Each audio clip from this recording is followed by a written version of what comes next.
Julian Lee n'a pas attendu que l'immobilier change. Il l'a changé lui-même. Fondateur de Guestly, il gère aujourd'hui plus de 100 propriétés de luxe entre Lausanne et Dubaï, avec une obsession que chaque bien vécu soit une expérience, pas juste une mutée. Bon, du coup, Julian, alors merci d'être là, merci beaucoup, ça me fait plaisir de t'avoir aujourd'hui.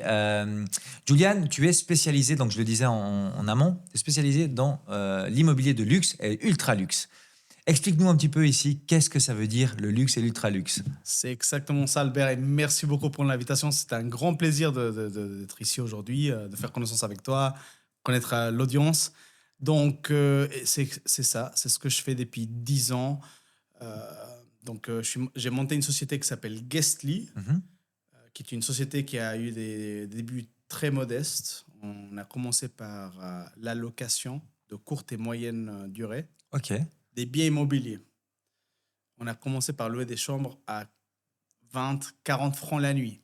Rien Il y d'extraordinaire. a 10 ans en arrière. Il y a exactement 10 ans. Ah waouh, ok, 26 juillet, on fête nos 10 ans. la classe. Pas tout à fait, mais on y arrive. Je te dis déjà bon anniversaire en avance, mais je te redirai bravo. Merci la classe. beaucoup. Et du coup, 10 ans après, on est reconnu par énormément de marques, énormément de clients, énormément des gens de l'industrie comme la référence de la location courte et moyenne durée en Suisse dans le luxe et l'ultra-luxe. Donc, l'immobilier de prestige, c'est ce qu'on travaille nos jours et nos nuits, La classe, mais ça veut dire que tu continues à faire de la location, on est d'accord? clairement. Ok, Alors, sur les 10 ans, on a diversifié nos services. voilà. C'est vrai que la location de courte et moyenne durée, Mhm. un peu sous forme Airbnb, mais de luxe, Ouais. avec tous les services qui vont avec, a fait notre réputation. Mais aujourd'hui, on est tout aussi fort dans la location que dans le courtage. Ok, donc la vente. La vente, ouais. Alors, j'ai une question, Juliane, pour toi. La première, qu'est-ce qui différencie aujourd'hui un client qui est intéressé avec un budget de 500 000 d'un client qui est intéressé à un budget de 50 millions? Qu'est-ce qui fait la différence entre les deux? Alors, déjà, c'est qu'il sait ce qu'il veut. Tu m'as soulevé l'exemple d'un client de 500 000. Un client à 500 000, ça va être plutôt un client qui va faire son premier achat, qui va faire sa première transaction, qui va faire sa première opération. Donc, n'a pas autant d'expérience que quelqu'un qui a un budget qui est beaucoup plus large, beaucoup plus grand. Souvent, ceux qui atteignent, on parle de 50 millions, Ouais. c'est le top du top. C'est vraiment dans le spectrum, on parle de 0,001% des gens.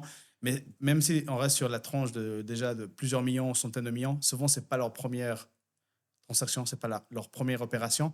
Alors, ils vont déjà être clairs par rapport à ce qu'ils veulent. Mhm.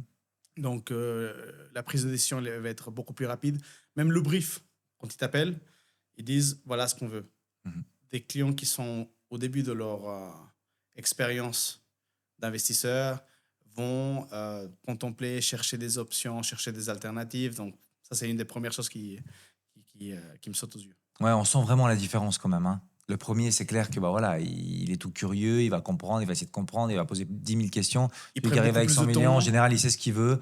Il arrive, il te donne des critères, et puis il va pas tourner autour du pot. Il a son budget, s'il trouve le bon bien, il Il va sait mettre. combien de temps il a pour acheter. C'est Mhm. beaucoup plus clair. Et je comprends, l'immobilier, c'est pas simple. Non, c'est vrai. Surtout en Suisse, particulièrement la Suisse. Mhm. C'est un milieu compliqué, tout coûte très cher. On n'arrive pas souvent à comprendre pourquoi est-ce que même des petits appartements ou des petites maisons coûtent autant. Mhm.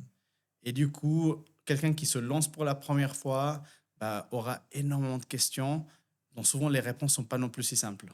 C'est vrai. Nous, on fait de notre mieux pour les accompagner dans le processus d'achat ou de location. Justement, Juliane, est-ce qu'il y a aussi une différence au niveau des acheteurs, s'ils ont besoin d'une banque ou pas? Celui qui a 50 millions, il a peut-être pas forcément besoin d'une banque. Donc, du coup, le prix, c'est différent, puisque c'est un acheteur et un vendeur. Donc, c'est ça qui fait le prix. Par contre, le petit acheteur, il a besoin d'une banque. Donc, du coup, la banque va aussi imposer certaines règles.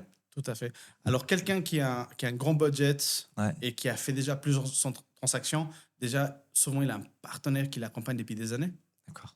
Donc, la banque, il le suit. La Il même le- banque. Très souvent, il le suit Ouais, déjà. ouais. Même avant de trouver la maison, il sait qu'il peut l'acheter. Mhm. quelqu'un qui, au début de sa carrière d'investisseur ou de son premier achat, Mhm. bah, déjà n'a jamais parlé à sa banque, Mhm. n'a jamais pensé à comment financer son investissement. Il ne sait pas comment s'y prendre non plus. Donc, euh, donc, les premiers acheteurs, nous, souvent, on va devoir les guider, les accompagner, leur suggérer des partenaires de financement pour qu'ils commencent à poser des questions, à avoir des discussions, à se projeter. Mais ceux qui sont dans le prestige, souvent, ils ont déjà des partenaires béton qui leur facilitent et les accompagnent depuis très longtemps. Sauf si ils viennent de l'étranger. D'accord. Quand on vient de l'étranger, souvent, on cherche une banque locale. Mhm. Si la banque locale a une filiale à l'étranger dont ils connaissent déjà, bah, C'est souvent plus simple. c'est plus simple. Mhm. Mais dans la plupart des cas, ils doivent chercher un nouveau partenaire. Donc, on a une liste de partenaires avec qui on travaille et puis on les conseille. Ça, c'est top. Et quelle est la chose la plus folle qu'un ultra riche t'a demandé? On me pose toujours cette question et sincèrement, on, Il n'y a on- rien la- de... on a une liste qui est un peu infinite, Ok. parce que tous les jours, on me surprend par exemple, il y a 2 semaines, on m'appelle pour une estimation de valeur d'une maison. D'accord. Donc, c'est un client qui m'avait recommandé à son voisin. Mhm. Son voisin m'appelle. Je sais que c'est une grosse fortune. Et il me demande de lui estimer sa maison, donc dans la région de Lausanne, dans les hauteurs. Ok. Et puis, il me donne des informations. Je regarde sur Google Maps. Je fais une pré-analyse pour arriver déjà prêt dans le rendez-vous. Et je vois que c'est une maison qui n'est pas folle. C'est rien d'extraordinaire. Mhm. C'est une maison qui vaut à peu près entre 2 et 3 millions. D'accord. Je me dis, c'est étonnant pour qu'une si grosse fortune habite dans une telle maison. J'y vais quand même. On ne juge jamais. Mhm. Il faut jamais juger. Pas d'a priori. Pas d'a priori. Il faut juste se présenter, faire son job et puis continuer par la suite. Donc, je me rends sur place Mhm. et la maison, elle était très modeste. Mais elle était très vide. Je lui demande si quelqu'un habitait dans la maison. On commence à faire le tour et je remarque que surtout, bah, il y avait des meubles, mais pour des chats. Ok. Figure-toi qu'il a une maison juste pour des chats. Non, il a acheté cette Exactement. maison.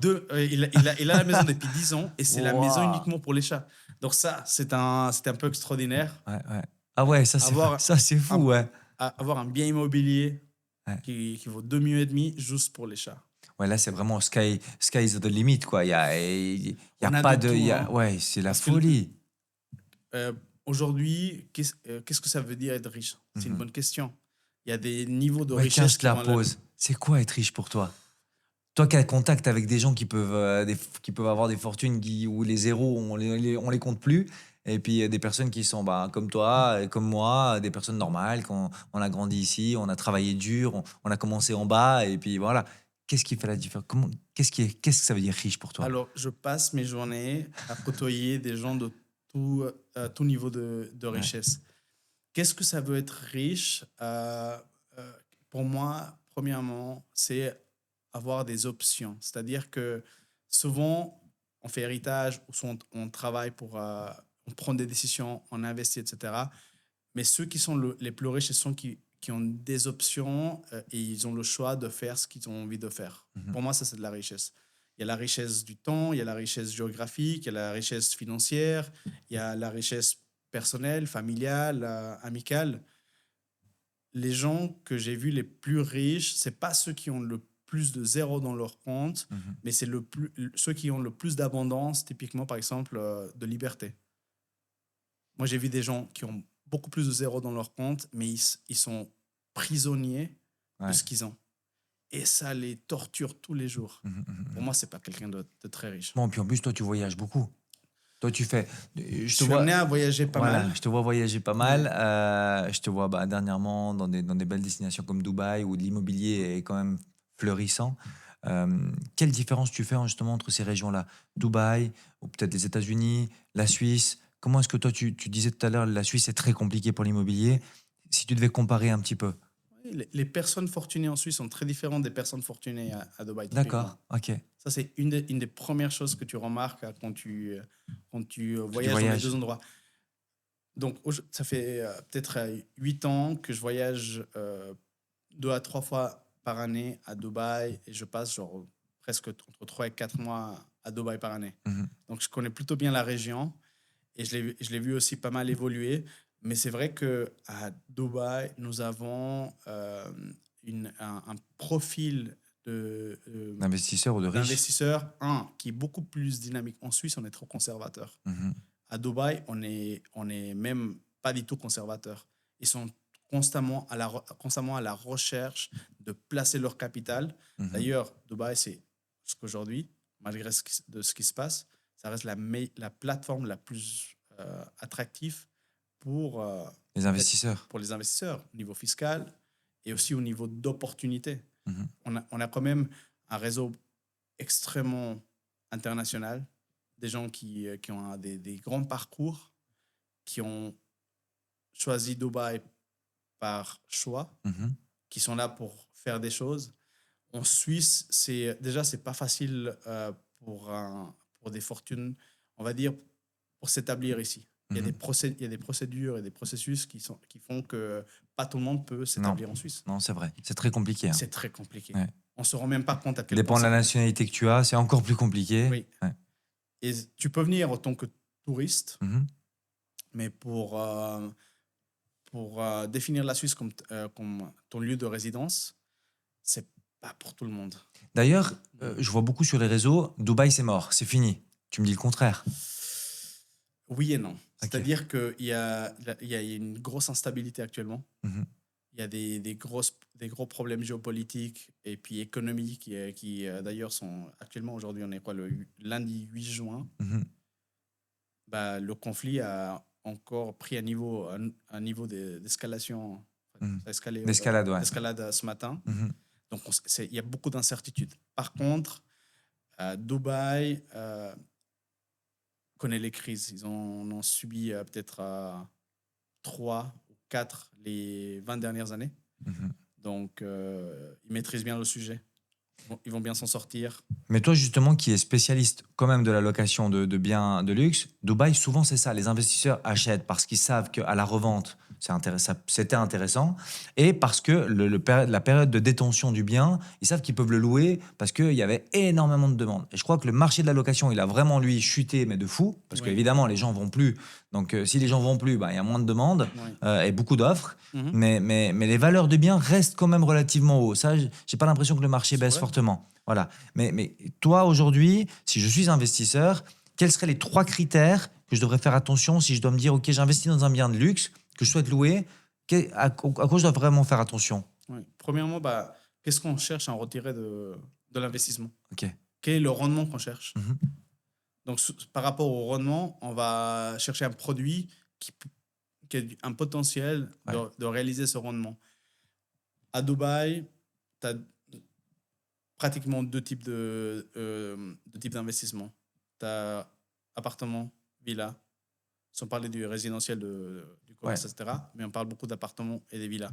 Ce qui est bien à Dubaï, c'est que tu peux acheter un appartement en 5 minutes. Ça, c'est un truc de fou. Comment ça? En 5 minutes, tu peux Ouais, l'acheter? tu peux, avec ta carte de crédit, Mais non. oui, c'est optimisé à fond. Il n'y a pas besoin de notaire, il n'y a rien besoin? Bah, tu peux le faire en ligne, ouais. Mais non. Oui, c'est Ah ouais. incroyable. Tu peux placer. Bon, 80% et si ce n'est pas plus, des transactions, c'est des transactions qui sont off-plan, donc sur plan. OK. Et c'est vrai que c'est un peu comme un marché d'actifs, c'est-à-dire que les gens achètent et revendent leur position dans des projets qui sont en cours. Ah, donc ça veut dire qu'ils ont. Le temps que la construction se fasse, ils l'ont déjà acheté, revendu Oui. 3 fois. Ah oui, 3 fois, OK. même dans la même journée. Ah, waouh. Ouais. Et ça dépend du projet, ça dépend de l'opportunité. Mais donc ça, c'est le marché principal pour les investisseurs. Mhm. C'est achat-revente, achat-revente, achat-revente. Après, tu as le marché plutôt du rendement. Donc ça, Mhm. c'est de l'existant, bien entendu. Tu as des locataires. Mhm.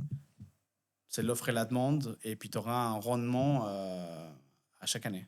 Et toi, Julian Lee, si je te demande si tu dois choisir entre la Suisse ou d'autres régions, tu choisis quoi? Tu mettrais où ton argent? Alors, figure-toi que je me suis posé la question Ouais. semaine passée et je suis arrivé à la conclusion que je continue à investir en Suisse. Ah ouais. Pourquoi? Moi, c'est peut-être un cas un peu atypique, c'est-à-dire que je travaille dans l'immobilier, Mhm, je suis je suis du métier. Donc, peut-être j'arrive à optimiser un peu mieux mon investissement que quelqu'un qui n'est pas qui connaît du pas. milieu. Mhm, Et par rapport à mes capacités, j'ai même placé une offre sur un appartement récemment à Montreux, mhm, en sachant que je peux l'optimiser et atteindre quand même un rendement qui se rapproche de Dubaï mhm. en ayant la sécurité de la De Suisse. la Parce que Suisse. la réalité, c'est ça. Mhm, C'est à quel point ton investissement il est sécur. mhm. Ouais, ça, c'est hyper important. Il y a plein de critères qu'on ne prend pas souvent en compte et celui-là, la sécurité, aujourd'hui, d'autant plus, il faut vraiment le tenir en Bah, compte. surtout aujourd'hui, les gens se posent la question. Ils se rappellent que peut-être le Moyen-Orient, en fait, Mhm, reste toujours le Moyen-Orient. mhm. Une région Instable. stable. Ouais. Mhm. Il y a une question que j'aimerais te poser, Juliane. Je pense que tu as vu, on a un parti en Suisse qui fait du forcing aujourd'hui pour stopper la Suisse à 10 millions. Qu'est-ce que t'en penses, Juliane, toi qui es dans l'immobilier? Grand sujet. Oula, je suis obligé de boire un verre. T'es pas obligé de prendre parti, hein. Si tu Mm. veux pas, tu me dis, je veux pas répondre. Alors, toutes les arguments sont valables, honnêtement, des deux côtés. Même moi, je suis très mitigé Ouais. par rapport à ça. Je comprends les challenges déjà de l'infrastructure de la Suisse. Je comprends pourquoi est-ce que la limitation est une bonne idée. Mhm, Mais en même temps, la Suisse doit évoluer. mhm. Et c'est en se retrouvant dans des situations challenging qu'on trouve les solutions. Ça, c'est bien dit. Ça, c'est vrai. Donc, C'est ce qui a fait la force de la Suisse toutes ces dernières années, hein. Après, c'est clair que je pense que effectivement, certaines idées sont pas mauvaises, comme dans tout. Mais à mon avis, en tout cas, ça c'est l'avis que je partage beaucoup sur les réseaux en ce moment. On peut pas limiter. Pour moi, de dire un bah, chiffre comme ça, dire stop à 10 millions, ça veut rien dire. Il y a des choses qu'on peut certainement peut-être, en tout cas, essayer de régulariser ou réglementer plutôt. mhm. Mais de stopper avec un chiffre, je trouve que ça n'a pas forcément d'intérêt. Surtout nous qui sommes dans l'immobilier, aujourd'hui, il ne faut pas oublier une chose, c'est qu'on a un gros problème avec ces pénuries de logements. Clairement. Et puis à un moment donné, il faut que la Suisse évolue dans le bon sens. C'est-à-dire qu'il faut qu'on puisse, bah, tu le disais tout à l'heure à Dubaï, avec une carte de crédit, tu peux acheter un bien. Aujourd'hui, on devrait pouvoir accélérer certains processus de construction, d'optimisation. Toi, tu es un Montreux très actif. Mais Montreux, c'est la catastrophe aujourd'hui. Ah, Si tu achètes un terrain ou tu achètes un projet, je pense que dans 5-10 ans, ça sera toujours pas prêt, quoi. ouais, C'est la folie, ça. c'est la folie, effectivement. Qu'est-ce que tu en penses justement de ces communes comme Montreux, par exemple, qui bloquent tout?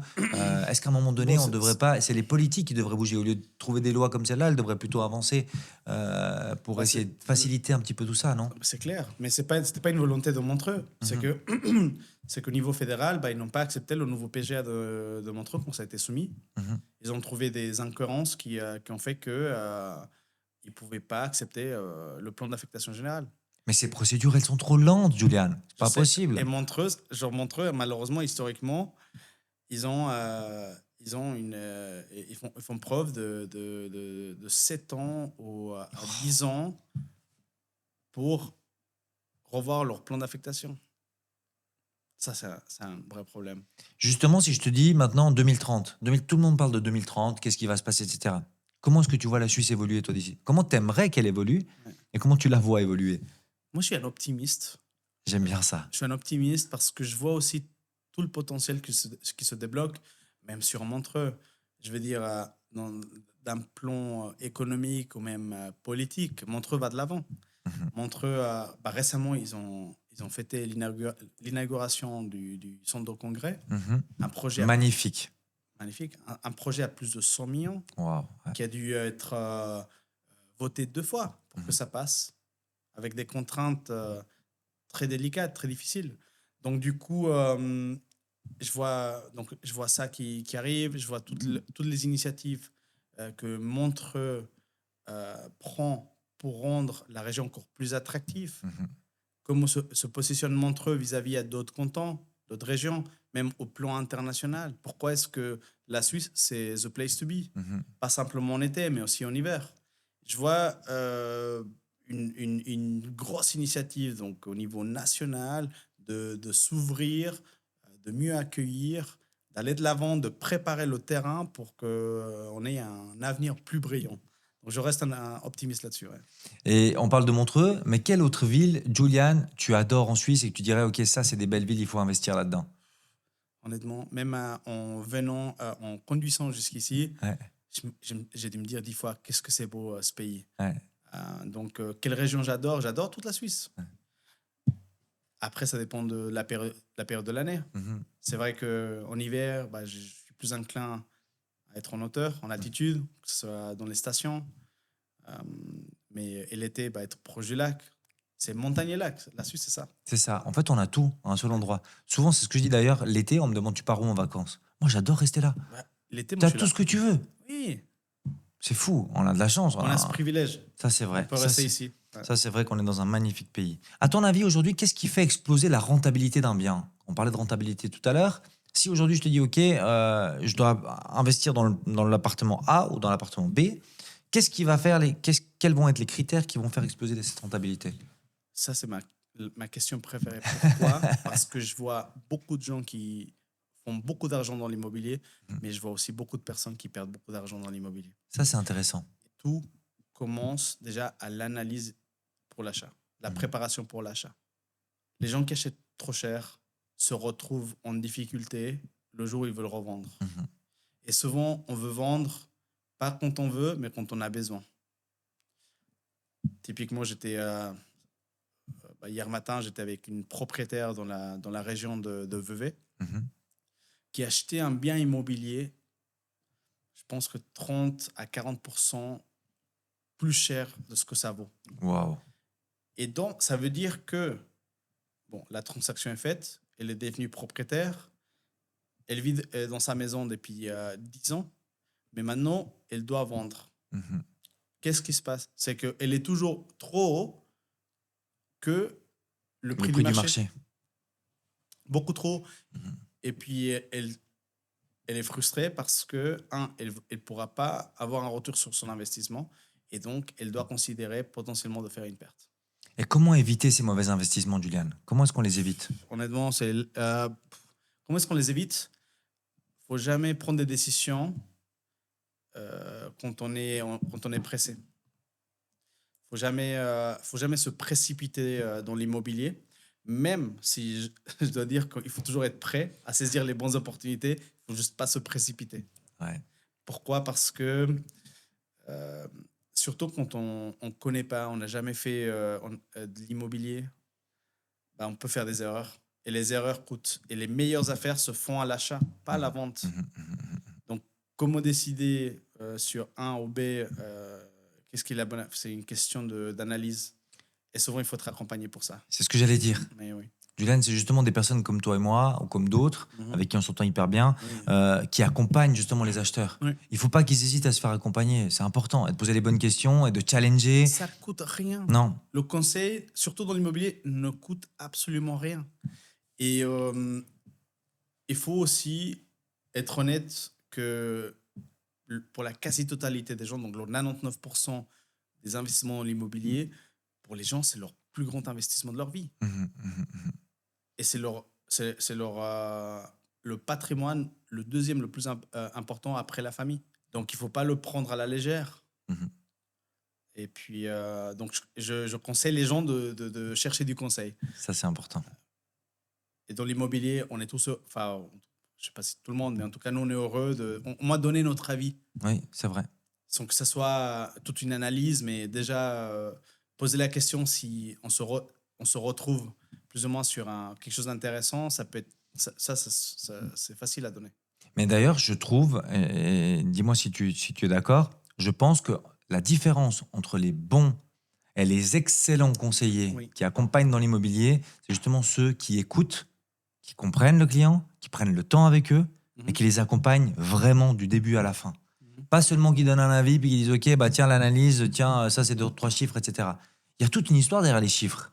Et c'est pour ça que l'immobilier sera protégé contre l'intelligence artificielle, je pense. C'est que je vois l'accompagnement quand même Mhm. d'un expert dans l'immobilier avoir une valeur mais tellement gigantesque et garantir quand même un certain résultat plutôt que quelqu'un qui va demander sur ChatGPT ou sur Claude. Enfin, moi, je suis le premier accro à Claude. Mais, On est deux. et on l'utilise tous. Ouais. Mais franchement, quand tu viens de l'immobilier et tu vois des fois les réponses qui te sortent, Mhm, mhm, mhm. faut faire attention. D'ailleurs, je ne sais pas si toi ça t'arrive, mais moi j'ai certains clients des fois qui me sortent, et tu arrives à le voir assez facilement, beaucoup les investisseurs qui me sortent des chiffres de Claude. Ah, mais clairement, et demain, ils te font même copy-paste. Exact, exactement. Avec la réponse de ChatGPT. Est-ce que vous êtes satisfait de Oui. cette réponse? Comment tu fais? Bah, aujourd'hui, tout le monde l'utilise à Mhm. fond. Et c'est un bon outil. Par contre, il faut faire abstraction de l'IA et la réalité. Ouais, ouais, Et aujourd'hui, l'IA, elle est encore dans son début, hein. C'est un projet qui a été lancé en 2022. bien sûr, bien sûr. Donc elle est pas parfaite. Et souvent, elle a beaucoup de tendances. Je crois qu'aujourd'hui, il y a des études qui démontrent que quoi que tu demandes à l'IA, elle va avoir 40% de chances de plus d'être d'accord avec toi sur quoi que ce soit Mhm. qu'un être humain. Mais d'ailleurs, C'est dangereux. c'est justement le cas que je dis à mes clients. Je dis, n'oubliez pas une chose, l'IA est influençable.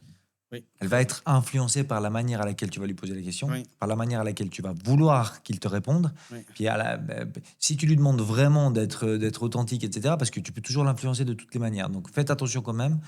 Validez quand même à un moment donné ou vérifiez plutôt les questions qu'il donne. D'ailleurs, souvent, Claude le fait un peu moins, mais ChatGPT le fait tout le temps. Merci de bien vouloir vérifier les réponses que je vous ai données, etc. Alors, figure-toi que moi, et c'était très utile. Aujourd'hui, je me suis rendu compte encore, dans les paramètres, Mhm. tu peux paramétrer comment tu aimes ta réponse. Ah, Ouais. Donc, si tu vas sur ton profil, ok, il y a une option où tu peux décrire comment tu aimes la réponse. ok. Et moi, donc par défaut, sur chaque chose que je demande ce qu'on appelle un score de confiance sur ta réponse. Parce que de base, même s'il n'est pas très confiant, il ne va pas te le dire. Ah ouais, c'est Par bien. contre, systématiquement, là, ça l'oblige à me dire, ah, je suis confiant à 99%, je suis Mhm. confiant à 70%, je suis confiant à 25%. Et des fois, ça m'a quand même signalé que la réponse, elle n'est pas du tout fiable. Mhm, mhm, mhm.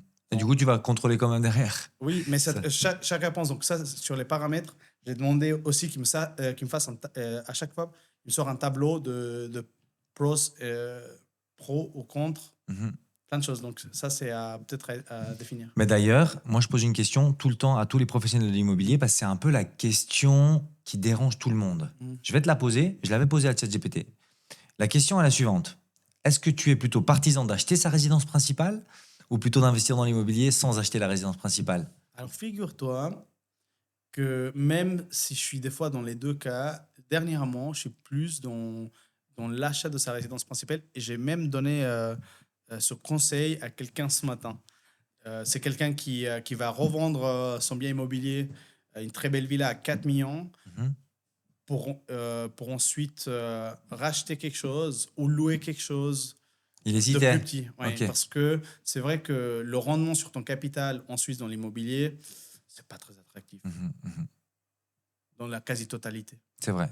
Lui, c'est quelqu'un qui a l'habitude d'investir, donc il se dit pourquoi est-ce que j'utilise pas ce capital, donc la plus-value que je vais gagner de l'opération de la vente de ma maison, Mhm. j'ai meilleur temps de le placer peut-être dans des actions, dans la bourse, Ah, dans d'autres choses, d'autres même véhicules dans l'immobilier à financiers. Dubaï. Mhm. Et entre-temps, je loue en Suisse. Parce qu'il a toujours besoin d'avoir son pied-à-terre en Suisse. Mhm. C'est normal. Et moi, je l'ai conseillé d'acheter. Pourquoi? Parce que je trouve que la Suisse, si tu fais une bonne analyse et tu fais une Mhm. bonne prise de décision, tu ne peux pas perdre dans l'immobilier. Mhm. C'est vrai. Je suis d'accord Donc, avec toi. fais correctement, tu ne peux pas perdre. Mhm. Et tu ne sais jamais quand tu dois vendre. Et pour moi, l'immobilier en Suisse, c'est de la sécurité.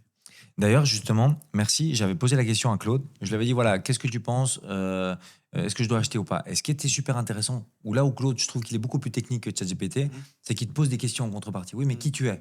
Tu as quel âge? Tu as machin. Et en fait, C'est ça. c'est sûr que si tu as 18 ans, tu as un petit capital que d'hériter, et puis que tu te dis, OK, bon, bah, j'habite encore chez papa-maman, ou j'ai un petit appartement, un petit studio que je loue, et puis que tu vas investir, va pas t'acheter ta résidence principale. Bah, Ça a clairement. aucun sens. Mhm. Tu vas potentiellement bouger dans les 5 6 prochaines années, etc. Par contre, c'est clair que tu veux poser ta vie, etc. Tu as un peu de cash. Ta résidence principale, c'est le premier investissement que tu peux faire. Combien on en a vu, je pense que tu les as vus aussi, qui achetaient leur résidence principale à 27 ans, puis qui revendaient à 34 ans avec une plus-value, puis qui rachetaient autre chose, puis qui pouvaient acheter une nouvelle résidence principale, voire encore un appartement de rendement, etc. Donc aujourd'hui, la résidence principale, ça peut être le premier La base. investissement, la base, le noyau dur de ton futur, de tes futurs investissements immobiliers. Donc franchement, pour moi, c'est... Et ça te permet d'avoir un track record, Mhm. avoir déjà un historique, avoir une super notion de comment ça fonctionne. C'est pas super évident. Il faut comprendre tous les avantages, mais aussi Mhm. les contraintes d'être propriétaire. Vice-versa, il faut connaître les avantages et les contraintes d'être locataire. C'est ça. Moi, je conseille, je suis plus orienté vers l'investissement en Suisse quand même. Ouais. Bon, l'investissement en Suisse, je crois que tu peux aller partout dans le monde. Ce qu'on a en Suisse aujourd'hui, Tout le monde rêve d'investir en Suisse. je suis Tout le clairement monde rêve d'accord. d'avoir le privilège de pouvoir acheter de la pierre en Suisse. C'est vrai, je suis d'accord. Pourquoi négliger ça? Et c'est pour ça on a encore beaucoup d'affaires à faire et beaucoup de boulot à avoir ces prochaines années. J'espère. Est-ce qu'il y a une ville en Suisse où tu n'investirais jamais? Est-ce qu'il y a une ville où tu dis non, celle-là, moi je laisse tomber, c'est pas pour moi? Est-ce qu'il y a une ville où je n'investirais pas? Non. Non, parce que j'ai pas encore trouvé une ville où il n'y a pas d'opportunité en Suisse. Ouais. Moi, je dis toujours Genève, pour moi, c'est une ville que j'adore. Mais c'est une ville qui, pour moi, est trop compliquée. Ouais. Il y a trop. En fait, déjà, quand t'es un petit, c'est trop compliqué d'arriver là. Ah ouais. Il y a tellement de gros poissons qui sont là, qui se partagent un petit peu ce qu'il y a à se partager. Mais c'est des villes comme ça, voilà, plutôt en Suisse romande, je dis. Hein. Lausanne, ça reste encore accessible. Tu as encore des belles C'est vrai. opportunités parce que Lausanne grandit tellement qu'aujourd'hui, par exemple, je dis toujours, entre Lausanne et Renan, tu n'as plus de différence. Tu sais plus où est la limite De moins entre en moins, Lausanne. oui. Tu es d'accord? Et ça a été super bien connecté par l'infrastructure Exactement. Donc, tu peux ferroviaire. encore investir un peu en périphérie de Lausanne Ouais. et tu vas réussir à trouver des belles opportunités où ça va. À 5 minutes de Mais centre-ville. Genève, ouais. Et Genève, c'est devenu. Moi, j'ai l'impression que c'est Ouais, intouchable. c'est difficile. Hein, on est d'accord. Hein. Très difficile. Ouais. Mais justement, par rapport aux investissements, quand toi, tu travailles un petit peu dans les biens de luxe, ultra luxe, il y a des régions qui te font un peu rêver. Des trucs où tu dis. Moi, j'ai un pote, il a un bateau là, on va tout le temps à Rolle. Et puis on passe là sur ce bord du lac et il me dit toujours, il me dit, ça, c'est des régions où en fait, il n'y a pas de prix. C'est le prix que tu es prêt à mettre et Ouais, le c'est prix ça. qu'ils sont prêts à te vendre. Il y a des régions comme ça qui Leur restent coup pour de toi. cœur. Exactement. Il y a d'autres régions que tu pourrais citer comme ça. Tu pourrais dire, ça, c'est des régions, c'est coup de cœur. Tu peux pas, il n'y a pas de prix, tu peux pas mettre le prix. Ouais. Alors, je pense que c'est mon business, le coup de cœur. Parce que c'est difficile à justifier pourquoi ça vaut un tel montant. Mais c'est une question aussi de rareté. La Suisse est un pays minuscule, un pays où l'offre elle est tellement inférieure que la demande. Mhm. Si on veut si on sait ce qu'on veut, sur toutes les annonces qu'il y a sur Internet, potentiellement, enfin des centaines, potentiellement des milliers, tu vas te retrouver avec 3, dont une, ça va pas marcher, l'autre, finalement, c'est pas possible. Alors en fait, tu n'as qu'un choix. Alors il faut être prêt à saisir cette opportunité. Cette opportunité-là. Ouais. Oui, parce que c'est pour ça que la Suisse aussi demande des prix aussi fous. Mhm, C'est mhm. qu'il n'y a pas d'autre choix. Ouais. Une question pour toi, le réseau. Est-ce qu'il est important? Ouais, clairement. On est d'accord? Pourquoi? Parce que, surtout dans mon activité, le business de l'immobilier, c'est un business de proximité. Aujourd'hui, les plus belles affaires qu'on fait, c'est des gens qui me connaissent, Mhm. ou qui connaissent mes courtiers, ou qui connaissent l'équipe, ou qui connaissent mes clients. C'est toujours un business de proximité. Donc, nous, on investit énormément dans le réseau. Mhm. On investit dans nos clients, dans nos partenaires, dans nos collaborateurs, les gens qui nous connaissent. Justement, l'entrepreneuriat, ça fait un moment que tu t'en fais, parce que tu es entrepreneur dans l'âme depuis toutes ces années. Comment est-ce que tu les choisis, tes courtiers? C'est au feeling? C'est Oui, au CV? ouais, non, pas trop au CV. Je l'ai choisi.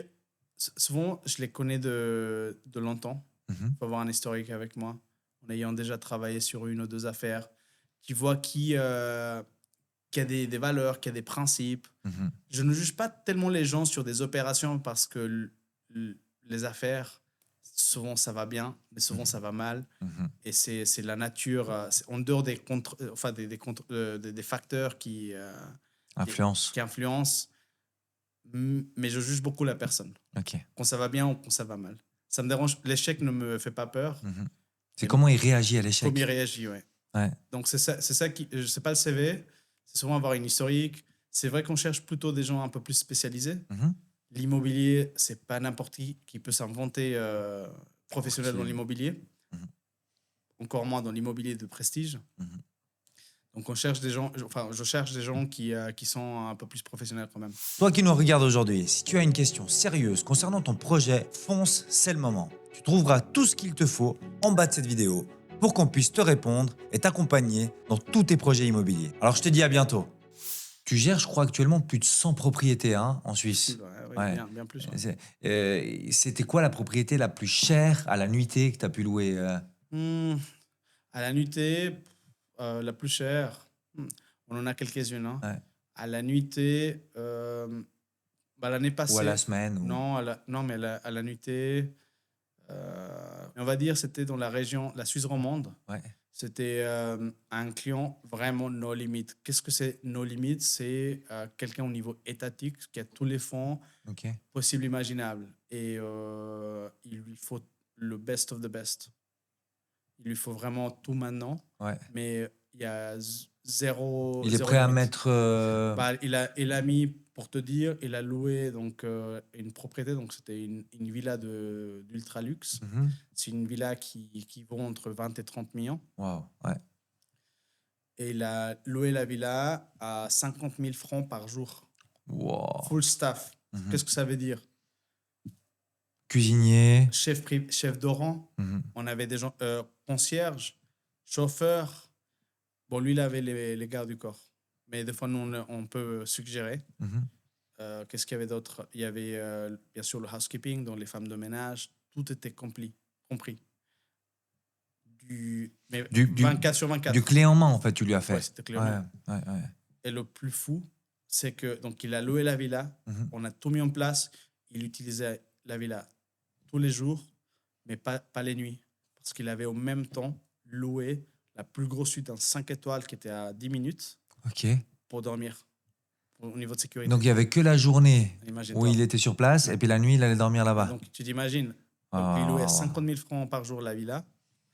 Et je te rassure que le- la suite que lui louait à l'hôtel, il devait être peut-être à 50 000 aussi. Ou Oh. plus, ou 80 000, je sais pas. Et c'est des gens comme ça, ils viennent en famille ou ils sont tout seuls? Hmm, non, non. Moi, je suis spécialisé dans les familles. Ah. Mhm. Personne te loue une villa de 6 chambres en étant tout seul. C'est un peu bizarre. Ouais. Ouais. Ouais, je me dis après, avec tout le Donc, personnel. Ouais. oui, mes clients, ils voyagent tous en famille. Ouais. D'accord. La quasi-totalité. Ouais, c'est bien. Depuis toutes ces années où tu entreprends, Julian, on va rentrer un peu dans la sphère, les questions un peu privées. T'as eu envie d'arrêter une fois? Ouais, plein de fois, ouais. Plein de fois. Ah oui, parce que l'entrepreneuriat n'est pas facile, surtout en Suisse. Tu sais, je disais ça l'autre jour, pourquoi il y a autant de faillites en Suisse? Genre, quels sont les facteurs les plus dominants sur une faillite?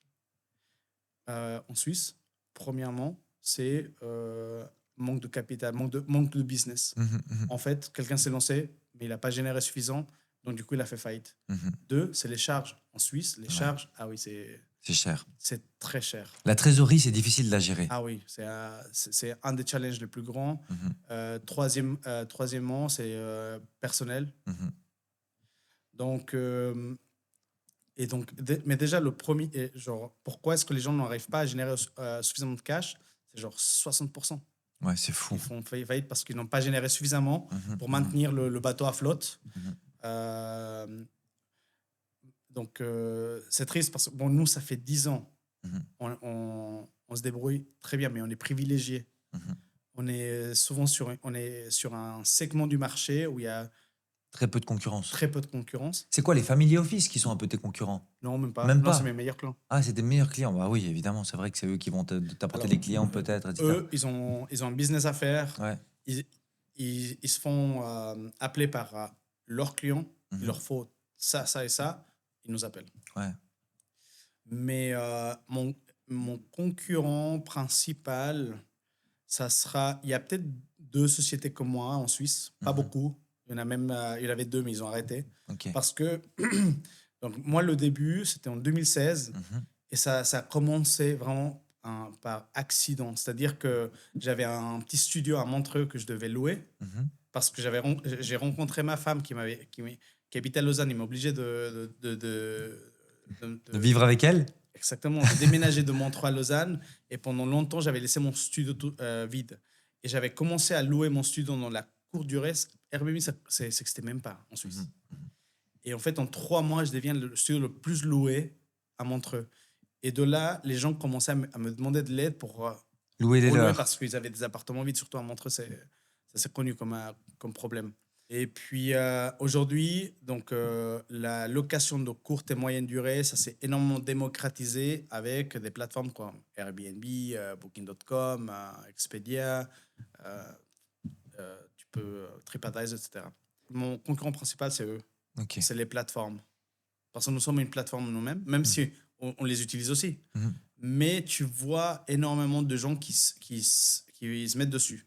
Ok. Par contre, c'est pas des gens qui ont de l'expérience. Mhm. Donc, mais ça, fois 1000, ça fait un sacré concurrent qui vont mettre des prix tellement bas. Ouais, c'est ça. Bah, ça m'est arrivé récemment. Il y a un propriétaire Mhm. qui m'a fait perdre une affaire parce que le client, à travers une relation, il a retrouvé une villa qui était vide. Mhm. Et moi, j'allais lui proposer un client à 2 fois plus cher, mais lui, il a trouvé une opportunité. Par une des plateformes. Oui. Mhm. Mais malheureusement, il va perdre de l'argent et il va devoir s'en occuper de tout le travail. Donc, au final, il ne va pas gagner. Mais pour moi, le concurrent principal, c'est les plateformes. Il faut savoir qu'aujourd'hui, même sur la location de courte et moyenne durée, qui bénéficie énormément d'un marché touristique, Mhm. c'est quand même 30% de l'offre hôtelière en Suisse. Ah, quand même. C'est huge, ouais, Ouais. c'est grand. Justement, mais quelle est la différence entre une plateforme, citons Airbnb, et Guestly? C'est- Aujourd'hui, je suis client, je dis OK, j'ai le choix entre eux et toi. Où tu fais la différence? C'est que, donc, toi, tu as ce besoin, Ouais. tu vas te poser la question. Est-ce que je m'occupe moi-même de tout faire, c'est-à-dire, et c'est un travail titanesque, Mhm. et je m'occupe de tout, je prends tous les risques moi-même, et ça devient mon job de gérer mon activité, ou soit je délègue à une agence professionnelle qui s'occupe de tout, et moi, je suis un investisseur derrière, Ouais, qui reçoit constamment du revenu. c'est ça la différence. Oui.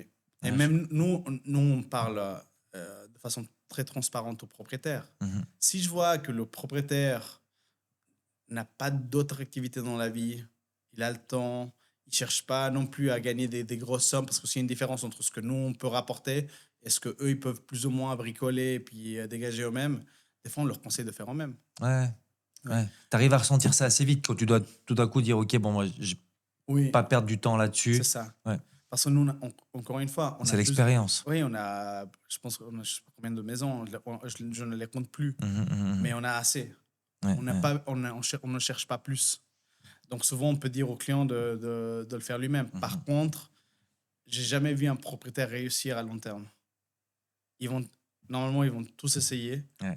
mais ils vont pas réussir. Mhm, mhm. Dans 100% des cas.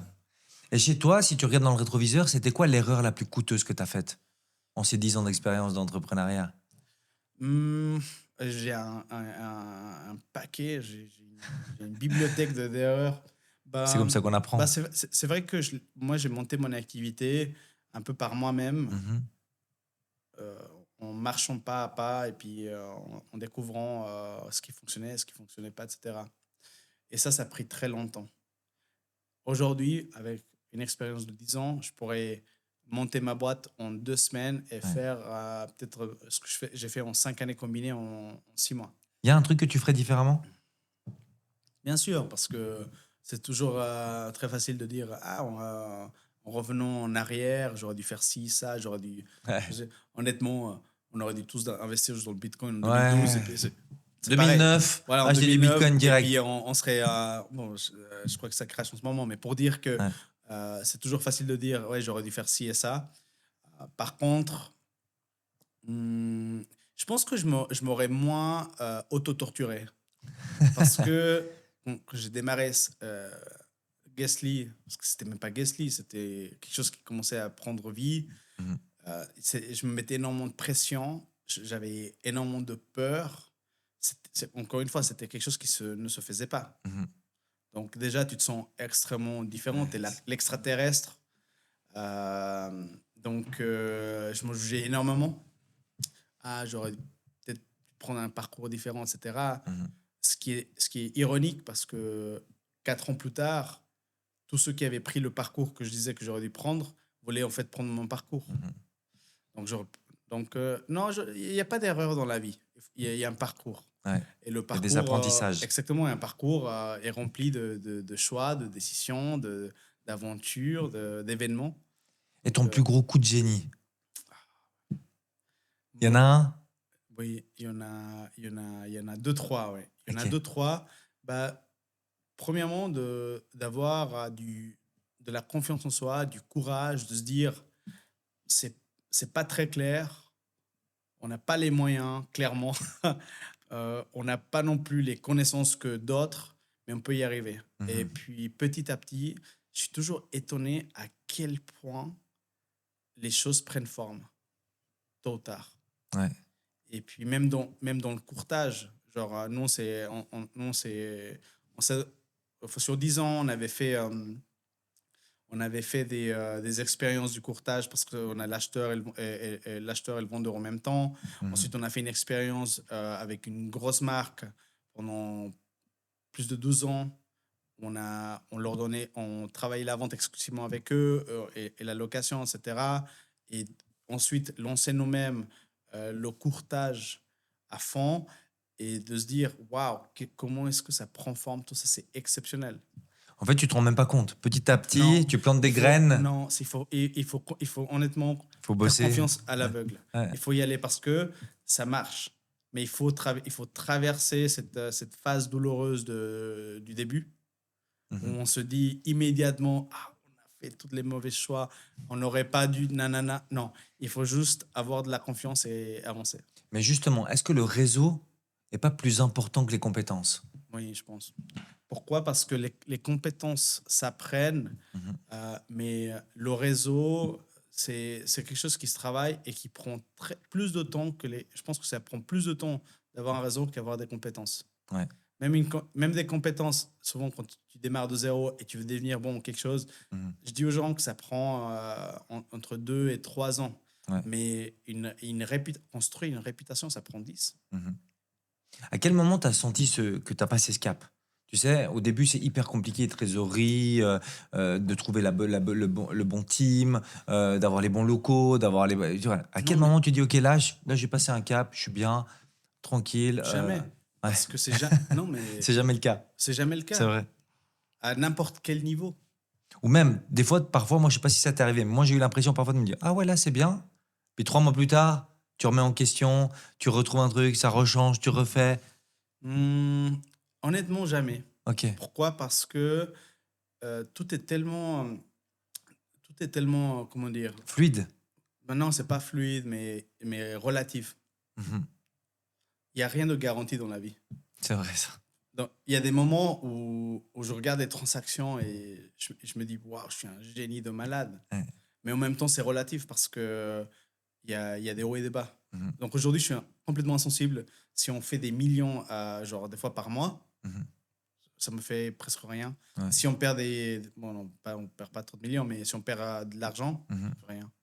Parce que je suis plus dans l'ascenseur émotionnel Mhm. quand j'étais très jeune. Oh là là là là là là. Ouais. Les premières victoires, je disais, ça y est, Ouais. on est au top. Ouais. Et quand ça marchait pas ou les affaires n'allaient pas dans la direction qu'on voulait, je pensais que c'était la fin. Mhm. Aujourd'hui, je suis insensible. C'est que aussi après 10 ans, bah, on a vu de toutes les couleurs, on a vu le Covid, genre on aurait dû disparaître. Et Mhm. beaucoup ont disparu. Voilà, sur 10 ans, bah, tu as vu tous ceux que tu pensais qu'ils allaient cartonner, ils ont tous fait faillite. Mhm. Mhm. Ceux qui tu pensais qu'ils allaient disparaître sont toujours là, et vice-versa. Donc, je suis un peu indifférent, en fait. Et même tu me posais la question sur est-ce que ça va, est-ce que je suis bon? Oui, mais en même temps, non. Je Ouais. suis indifférent. On sait ce qu'on doit faire, on va de l'avant. S'il faut se serrer la ceinture, on la serre. Mhm. Si on est dans des situations privilégiées, c'est très bien, mais on ne fait pas de folie. Mhm. Mhm. Ça nous arrive tout le temps. Ouais, bien sûr. Ouais, de pas s'enflammer. Oui. Pas s'enflammer quand tout va bien, puis pas s'enterrer quand tout va mal. Bah, récemment, nous, on a été dans une position, on avait suffisamment de cash pour tenir 2 ans sans travailler. Mhm. Mhm. Mhm. Relax. Ouais. Sans travailler. On pouvait arrêter. Pendant 2 ans, la boîte pouvait Payer les salaires tranquille, sans payer les problème. charges. Mais 3 mois plus tard, on a eu des surprises, des Mhm. affaires qui ne sont pas concrétisées, Mhm. des gens qui nous ont, qui n'ont pas livré leurs promesses, Mhm. signé et tout. Hein. Et Ça change. on a dû passer des moments turbulents. Donc, on passe de 2 ans de runway à genre à 3 mois. Mhm. Mais encore une fois, on a vu de toutes les couleurs, on a tout survécu, on a tout surmonté. Ouais. Et nous, voilà, si Dieu le veut, nous, on sera là pour 50 ans. Quoi. C'est tout ce que je te souhaite et tout ce que je souhaite à ton équipe. Merci. Est-ce que les études, elles sont importantes dans le domaine de l'immobilier? Aujourd'hui, à tes courtiers, tu leur dis quoi? Faut étudier les gars, faut faire des brevets ou aller sur le terrain, cassez-vous les dents un petit peu, ça va vous faire du bien. Alors, moi, quand j'ai fini mes études, je m'en voulais tellement pour avoir fait des études. Surtout, mes parents m'avaient offert des études qui étaient donc un certain montant à l'époque. Et je m'en voulais tellement, parce que, je suis pas je suis pas un très bon étudiant de base, même avec toute la volonté, c'est juste pas pour moi. Malheureusement. Ouais. Et je m'en voulais vraiment d'avoir fait des études plutôt que d'avoir été sur le terrain et puis avancer avec mes affaires et tout ça. Mais je vois que sur la longueur du temps, ça fait quand même une sacrée différence d'avoir fait des études. Et ce que je dis aux jeunes tous les jours, c'est vaut mieux faire des études que ne pas avoir fait des études. Mhm. Mhm. À un C'est moment donné, de toute façon, ça va ressortir. Mhm. Tu vas pas voir c'est vrai que tu vas pas voir l'utilité. C'est ça. Le diplôme, le brevet, à un moment donné, ça va faire la différence. Et pour te dire, il est possible que même que je refasse un master bientôt. Ah, waouh. Ah, bah, t'es courageux. Tout le monde me dit de ne pas le faire, que j'en ai pas besoin. Ouais. Mais tu sais quoi? Je pense qu'il y a une utilité. Mhm. C'est pas simplement ce que tu apprends, c'est les gens que tu rencontres aussi. Donc, je suis pro-études. Et si je dois te poser une question aujourd'hui, est-ce que c'est plus compliqué de gagner le premier million quand tu te lances ou est-ce que c'est plus compliqué de le conserver? Hmm. Est-ce que c'est plus facile de le gagner ou de le conserver? Nous, on a tellement tout réinvesti Mhm. qu'on l'a Tu jamais. gardes rien. Si, quand même. Oui. Non, mais non, Oui. la sécurité, il faut avoir Oui, la oui. sécurité. Parce que, encore une fois, tu vois l'instabilité du. Et puis même pour nos enfants, pour nos femmes, on est obligé Oui, aussi à un moment complètement. Non, donné. non, clairement. Je pense que c'est de le gagner Mhm. parce qu'une fois que tu l'as gagné, tu peux le refaire. Et ça devient plus facile. Encore une fois, tu commences à avoir des réflexes, Mhm. de la prise de décision, un savoir-faire. Tu commences même à anticiper l'opportunité, tu commences à anticiper aussi les problèmes. Mhm. Tu arrives à mieux naviguer, calculer ton business. Mhm. Donc, le premier million, il est difficile à faire, mais après, ça devient beaucoup, beaucoup plus simple. Ouais, et d'ailleurs, il y avait des entrepreneurs que je suis un petit peu là sur les réseaux, etc., qui disaient justement, bah, des fois, je suis remonté, j'ai tout perdu, j'ai tout regagné, Mhm. j'ai tout reperdu. C'est ça. Parce qu'en fait, quand tu sais le gagner à la fin, quand tu sais gagner de l'argent, quand tu sais générer de l'argent, Ouais. normalement, t'oublies plus comment générer. Et c'est tellement relatif. Ouais, c'est relatif, t'as raison. Franchement, moi, je suis tellement indifférent que pendant très longtemps, j'avais même arrêté de regarder combien est-ce qu'on avait dans le compte en banque. Et ça m'a un jour, je me suis réveillé, je me suis dit, ça fait 2 mois que ou même plus, que j'ai pas regardé combien, tellement aussi ça suivait, quoi. Mhm. Mais pour dire que c'est tellement différent, je sens les opportunités venir. Mhm. Je connais un peu plus le timing. Il y a des cycles. Et il faut faire 10 ans pour connaître le cycle. La chanson, c'est toujours la même. Il faut juste trouver son rythme, s'accommoder vis-à-vis au flux des affaires, même si tu as toujours des bonnes surprises ou si des mauvaises surprises. Mais par exemple, dans l'immobilier, si tu loupes la période de, par exemple, février jusqu'à mai, bah, tu as loupé la période la plus active pour le marché local. Après juin, juillet, août, c'est la période pour le marché international. Mhm. Mais septembre, octobre, novembre, c'est critique pour le marché local. Donc, si tu veux faire des affaires avec le marché local en été, Mhm. tu vas passer un On été était pas très pourri. sympa. Ouais. Et si tu cherches à faire du business avec le marché international en dehors de l'été, bah, ça va être compliqué. Ouais, c'est un bon tip ce que tu donnes. Toi, Julian, tu es très actif sur les réseaux. Le personal branding, pour toi, c'est important. Tu l'as compris. Je crois que tu l'as bien analysé et tu l'exploites extrêmement bien parce que moi, je te suis beaucoup sur les réseaux. J'adore ce que tu fais. Tu es beaucoup en anglais. Pourquoi tu as Mhm. choisi de parler en anglais et de faire tous tes posts et ta page en anglais?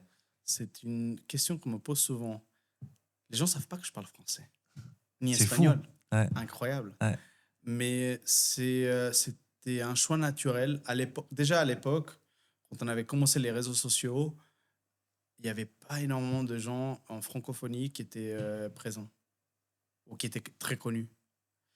Donc, on a suivi un peu la trend et aussi le fait que euh, chez nous, donc chez Guestly, la langue principale, elle est anglophone. Mhm, mhm. On parle tous anglais quasiment. Mais parce que tu as vraiment des clients du marché international ou? Aussi. Ouais. Et je cherche à me différencier Mhm. et captiver un autre marché. Et je pars du principe que, en fait, tout le monde parle anglais. Ouais.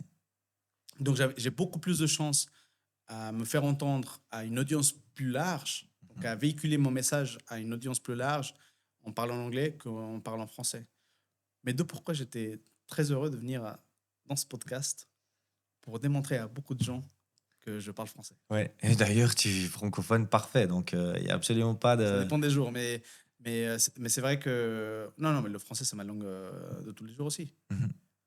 Mais pour la À création la de maison, contenu, tu parles quelle langue? c'est une Ok. catastrophe. On est une maison mélangée International. mexicaine. Moi, je suis originaire du Mexique. Ok. Je suis né au Mexique.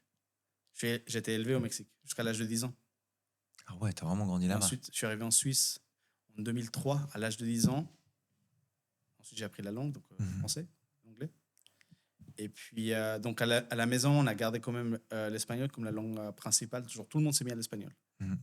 Même la partie suisse, ils parlent Trop bien. l'espagnol, tout le monde. Ok. Après, dans la discussion, ça part dans tous les sens. Tu sais, c'est une maison qui vit, hein, une Ouais. maison latino-américaine. Donc, ça crie dans tous les sens. L'émotion est là, ça parle dans toutes les langues. Donc, anglais, français, espagnol. Et ma femme, qui est originaire de Bosnie. Ah, incroyable. Ok. Voilà, donc, Donc tu vas de temps en temps aussi? j'y vais une fois par année, minimum. Ok. Ma femme, Magnifique. elle y va beaucoup plus. Ok. Donc, et puis voilà, elle parle bosniaque à mon fils, Trop mon bien. autre fils. Mhm. Donc, ça parle toutes les langues. Magnifique. Cosmopolite. C'est cosmopolite, exactement. Est-ce qu'à ton avis, Julian, en 2026, un entrepreneur, pour réussir, doit passer par les réseaux sociaux? Il doit faire du personal branding, il doit faire de la publication. Très sincèrement, je pense que c'est le prochain Eldorado pour les entrepreneurs qui veulent scale, enfin, opérer à un niveau assez large. Mhm. Parce que même si on voit l'arrivée de l'IA avec du contenu IA, etc., mais aujourd'hui, les gens arrivent tout de suite à identifier si c'est de l'IA ou pas. C'est incroyable. Même si on est toujours surpris par la qualité de l'IA, Mhm. même ma maman, qui a 79 ans, qui a du mal à ouvrir son iPhone, son taper le code, elle arrive à me dire si c'est de l'IA ou pas. Donc, on a entraîné suffisamment l'œil pour identifier cette l'IA. Et du coup, je trouve qu'il y aura un grand virage sur l'authentique. Mhm. Pourquoi? Parce que c'est bon, on a vu de l'IA, waouh, ça nous a tous surpris. Mais d'ailleurs, YouTube aujourd'hui, ou les plateformes qui fournissent du contenu, donc que ce soit Meta, que ce soit TikTok, que ce soit YouTube, elles vont mettre un stop très dur au contenu généré par l'IA. Parce qu'aujourd'hui, YouTube, 30% de YouTube, c'est de l'IA. Et Mhm. c'est Ouais. Ouais, moi, de la mauvaise qualité, mais je passe direct. tu Ouais. passes, t'es pas le seul. Les gens n'en peuvent plus de voir du contenu IA. C'est pas réel. C'est fictif. C'est pour ça qu'en 2026, avoir un personal brand va t'ouvrir les meilleures portes, que ce soit du digital ou du physique. Donc aujourd'hui, tout le monde doit s'y mettre. Donc tout le monde doit s'y mettre, ouais. Est-ce que tu penses que la confiance, elle se construit plus sur Instagram ou en vrai aujourd'hui, en rendez-vous? Hmm. Alors, on cartonne dernièrement sur Instagram. Ok. Je crois par mois, on est à 1 500 000 vues. Waouh, la classe. Ah ouais, quand même. Ouais. Et puis, et ça fait quand même déjà quelques mois qu'on est à ce stade de performance. Et ce que je peux te dire, c'est qu'on reçoit des demandes, mais c'est même c'est agaçant. Ouais. Enfin, je ne veux pas dire agaçant parce que c'est un peu arrogant, mais on est sous l'eau par des demandes. Et je dois dire que la, la, la plupart des demandes, elles ne sont pas très sérieuses. Donc, avoir en fait, être exposé à un gros marché, à une audience gigantesque, ne veut pas dire nécessairement te rapporter plus du business concret. C'est Et dur de filtrer. c'est dur de filtrer. Et mon équipe, elle est essoufflée Ouais. parce on est toujours en train de... tu nous écris, on te répond. Ouais. Mais on est juste essoufflé par ça. Et puis, on n'a pas nécessairement vu une grosse différence au niveau du chiffre d'affaires. Par contre, on est épuisé. Et on hésite à dire, est-ce que c'est mieux de ne pas être viral? Ouais. Est-ce que c'est mieux juste de... Faire une petite pause aussi, parfois, des fois, t'as... Ouais. Donc, mais c'est super intéressant de voir la puissance des réseaux sociaux. Moi, je dis souvent à mon conseiller, à mon équipe, je dis toujours, les réseaux sociaux, ça doit servir à décrocher des rendez-vous. Oui. Mais c'est en rendez-vous qu'on doit faire le travail.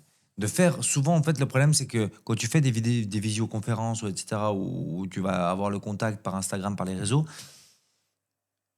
l'erreur que je faisais souvent, c'est que on filtrait pas assez et qu'en fait, on avait des personnes qui venaient mais qui n'avaient pas de budget, qui n'avaient pas d'immobilier et en fait, qui voulaient juste voir qui y avait derrière la caméra.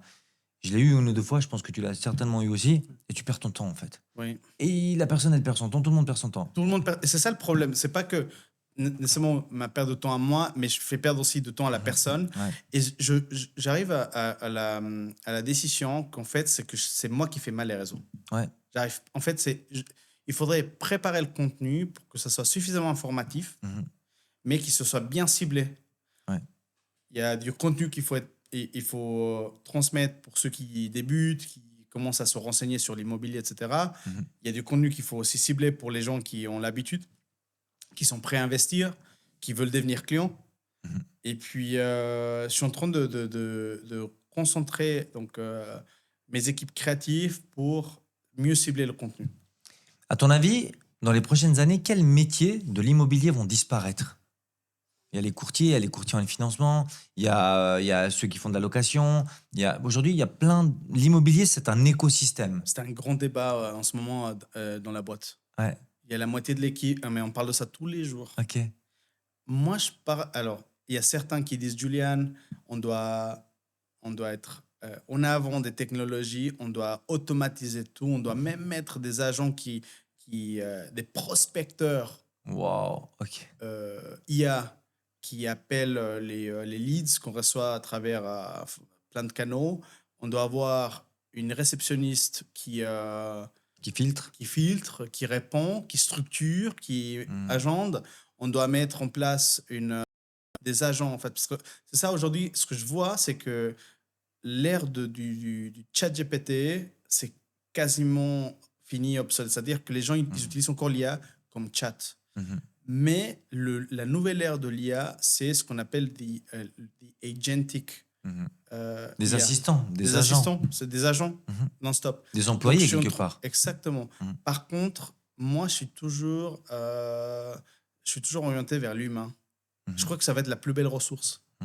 Parce que dans l'ère où on automatise tout, où on on met de côté l'humain, où on cherche absolument à intégrer de l'IA pour, pour éviter des frais, des charges, diminuer les charges. Mhm.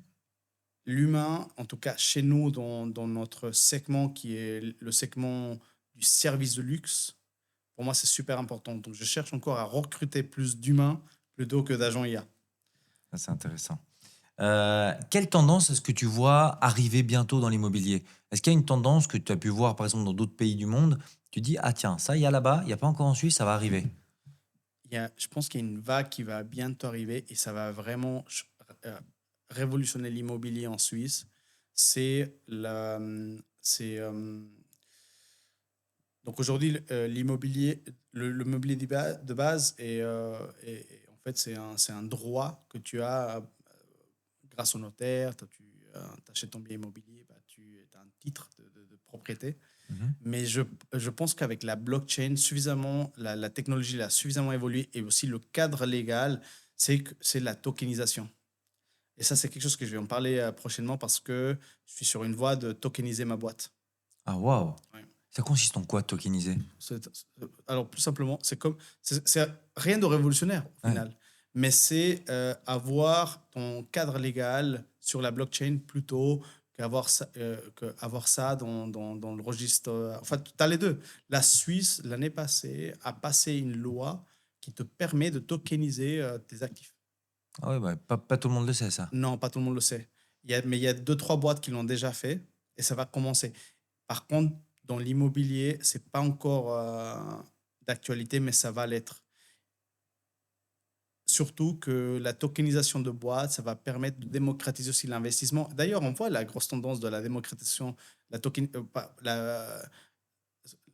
la propriété fractionnelle. Mhm. On va comme, ça s'appelle Foxstone, non, Oui, Fox? bien Ouais, c'est sûr. ça, Fox. L'investissement participatif. Participatif. Mhm. Et c'est la même chose. Mhm. Tu as des parts Ouais. dans une structure qui détient l'immobilier. Mhm. Il y a des clubs d'investissement qui se créent maintenant beaucoup Et aussi. beaucoup. Mhm. Mais ce n'est que le début. Et je vois une révolution avec la blockchain et la tokenisation plutôt que le faire de la façon traditionnelle. Donc, non pas BlackRock, Swiss Rock. Ouais, Swiss Ouais, Rock, Swiss Rock. ils ont lancé Mhm. leur club récemment. C'est pour ça que j'y pensais, ouais. Ouais. Et je vois ça, je vois ce segment de l'immobilier avoir un grand changement dans le positif dans les années à venir. De toute façon, je pense que le nerf de la guerre aujourd'hui, ça reste l'argent, ça reste les moyens. Et à un C'est moment un donné, investissement, c'est du capital. si à un moment donné tu veux rentrer dans des grands projets, bah, tu as besoin de grands volumes. Si tu as besoin de grands volumes, tu as besoin potentiellement de plusieurs personnes. Et puis, bah, c'est clair que tout le monde peut profiter en fin de compte. Tu peux faire profiter tes clients, tes partenaires, tes investisseurs à des projets qui sont incroyables. Moi, je dis toujours la force qu'on peut avoir, nous, les professionnels de l'immobilier, c'est de trouver des opportunités. Souvent des opportunités qu'on peut peut-être pas réaliser tout seul. Oui. Pas réaliser tout seul parce qu'on faute de moyens, faute de temps, faute de plein de choses. Et du coup, d'être entouré, ça peut t'apporter justement ces forces. Et tu arrives sur le marché, tu es beaucoup plus fort et tu peux faire des belles affaires comme ça. Euh, Sur les réseaux, quand quand tu t'es lancé sur les réseaux, tes potes, tes proches, ils t'ont pris un peu pour un fou. C'était quoi les Mais retours? tout le temps, mais même ils continuent. Oh là là, déjà, faut savoir que quand tu te lances dans les réseaux, ton cercle intime va tourner pas tellement dans le positif. Ouais. Ouais. Faut savoir, hein. Tu vas être ridiculisé en interne, dans ta famille, tes potes, les gens qui te connaissent, les différents cercles. Tu vas être ridiculisé, mais au final, une fois que ça fonctionne, bah, les gens ils te demandent comment faire en fait. Mhm. Mais c'est toujours le cas, hein. Bien sûr. C'est- Mais c'est le côté positif, je pense. Moi, je dis toujours, en fait, mes potes, ils se moquent de moi aussi. Ils se foutent Oui, de moi. c'est ça. Ah ouais, Pourquoi tu clairement. fais Toi, ça? bah pareil. Pourquoi Toi et tu moi, fais on ça? est pareil. Ouais. Arrête de faire ça. Et à Après, la ils te fin, testent. Ils te ouais. testent beaucoup. Est-ce que tu es sérieux ou pas? Mhm. Euh, et puis, c'est tout un chemin. C'est-à-dire qu'il faut commencer quelque part. Tu t'en fous des avis des autres. Mhm. Et puis, le plus tu grandis, le plus tu gagnes aussi de l'influence parce que c'est ça, au final. C'est que les gens ils se disent, ah d'accord, Ouais. c'est pas petit, c'est du lourd. C'est là où tu vois la force et tu continues. Même si tu seras toujours critiqué, ah ouais, j'en ai gagné en haters aussi. Ouais.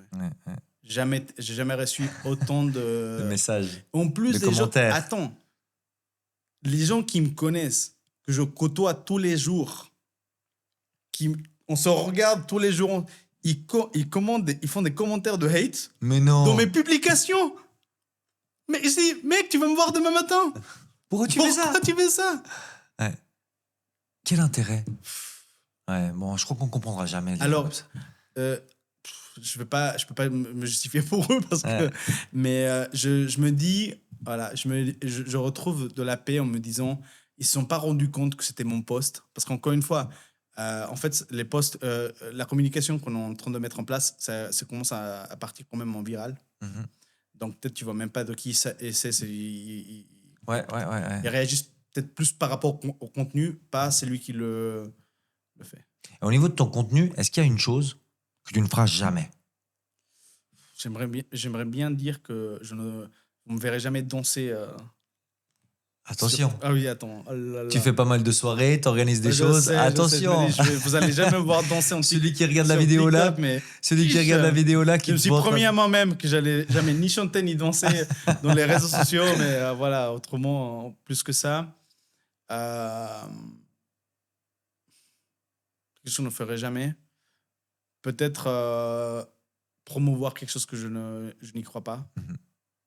On essaie de rester quand même très authentique et fidèle à nos principes, ce qu'on communique. Bah, c'est ça, en fait. Quel message tu es en train de véhiculer? C'est des choses qu'on y croit. En tout cas, moi, j'apprécie beaucoup. Merci d'avoir été mon invité aujourd'hui dans mon podcast. Merci beaucoup, Julian. Plaisir de t'avoir Merci rencontré. à toi, Albert. hein. Et puis, je te souhaite tout le meilleur. On aura l'occasion de se revoir prochainement. Merci encore. J'espère à toi bientôt. À Merci, bientôt. merci. Merci, Julian. On arrive à la fin de cette vidéo. Là, tu as deux options. Soit tu continues à te débrouiller tout seul, soit tu profites de notre expertise pour éviter de perdre du temps et de l'argent. Fais le bon choix et clique sur le lien en description de cette vidéo pour qu'on puisse t'accompagner et réaliser tes projets immobiliers. À bientôt.